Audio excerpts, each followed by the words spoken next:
আসসালামু আলাইকুম। আমি বিভিন্নভাবে জানতে পারলাম যে আমি কেন মিডিয়াতে অনুপস্থিত।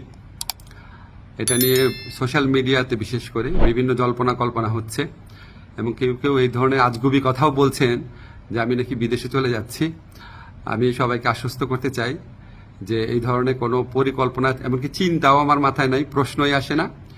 আমি মনে করি এই ধরনের গুজব, গুঞ্জন এবং আজগুবি বিভিন্ন তথ্য যারা ছড়াচ্ছেন, এটা হচ্ছে আজকে ছাত্র জনতার যে ঐতিহাসিক জুলাই বিপ্লবের মাধ্যমে আজকে যে জনগণের প্রত্যাশা সৃষ্টি হয়েছে সেটাকে বিভ্রান্ত করা এবং জনমনে অহেতুক প্রশ্ন সৃষ্টি করার একটা অসৎ উদ্দেশ্যে করা হচ্ছে।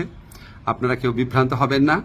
আমি কয়েকদিন আগেও পত্রিকাতে ইন্টারভিউ দিয়েছি, তবে এটা ঠিক আমি একটু মিডিয়াতে কম আসছি কারণ আমার অনেক কাজ এবং আমার কাছে মনে হয়েছে যদি আমার কার্যক্রমে যদি কোনো অগ্রগতি হয় সেটা আমি জানাবো। অহেতুক এখন তো আমি আর টক শোয়ের মানুষ না, এখন আমাকে কাজ করতে হবে, কাজটাতে বেশি কনসেন্ট্রেট করতে হবে।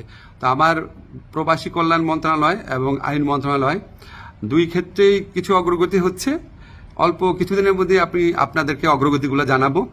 আর এই ধরনের গুজব গুঞ্জন যারা রটাচ্ছে তাদেরকে আমি অনুরোধ করব মিনিমাম ইনভেস্টিগেশন করে তারপর এগুলি বলেন, না হলে মানুষ তো আপনাদেরকে মিথ্যাবাদী ভাববে, ঠিক না?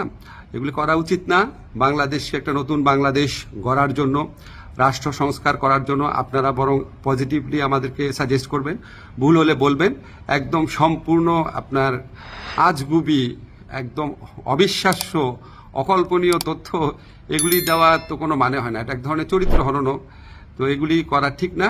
আপনারা আশা করি সকল বিভ্রান্তির অবসান ঘটবে আমার বক্তব্যের মধ্যে দিয়ে। সবাই ভালো থাকবেন। ধন্যবাদ সবাইকে।